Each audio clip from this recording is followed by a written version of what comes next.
October 2ஆம் தேதி காந்தி ஜெயந்தியை முன்னிட்டு தன்னார்வ தொண்டு நிறுவனம் சார்பில் மாணவ மாணவியரின் ஆடல் பாடல் கலை நிகழ்ச்சி நடைபெற்றது.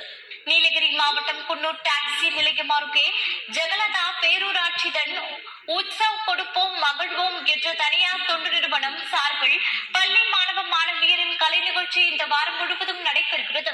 இந்நிகழ்ச்சியில் ஓல்டு ஸ்டூடெண்ட் அசோசியேஷன் சார்பில் கொரோனா காலத்தில் தங்களது உயிர்களை துச்சமாக நினைத்து பொதுமக்களுக்காக அவர்களின் உயிர்களை காக்குவதற்காகவும் ஈடுபட்ட மருத்துவர்கள், செவிலியர்கள், ஆம்புலன்ஸ் ஓட்டுநர்கள், காவல்துறையினர், தீயணைப்புத் துறையினர், ஆட்டோ ஓட்டுநர், உடனுக்குடன் செய்திகளை தெரிவிக்கும் செய்தியாளர்கள், அதை ஒளிபரப்பு செய்பவர்கள் மற்றும் துறை சார்ந்தவர்களை பாராட்டும் வகையில் மாணவ மாணவியர் செயல் முயற்சியில் பேசி நடனம் ஆடி விழிப்புணர்வை ஏற்படுத்தினர்.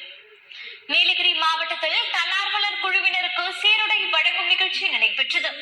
நீலகிரி மாவட்டம் குன்னூர் மத்திய பேருந்து நிலையம் அருகே உள்ள தீயணைப்புத்துறை அலுவலக வளாகத்தில் திராவிட முன்னேற்ற கழகத்தின் ஏற்பாட்டில் மீட்பு பணி சீருடைகளை நகர கழக செயலாளர் எம் ராமசாமி, மாநில விளையாட்டு மேம்பாட்டு அணி துணை செயலாளர், குன்னூர் நகரமன்ற துணைத் தலைவர் வாசம் ராஜா, ஜவாஹிர் உசேன், கிளைக்கழக செயலாளர் முகமது அலி மற்றும் பாலச்சந்திரன் செல்வம் உள்ளிட்டோர் வழங்கினர். திண்டுக்கல் மலையடிவார பத்ரகாளியம்மன் கோவிலில்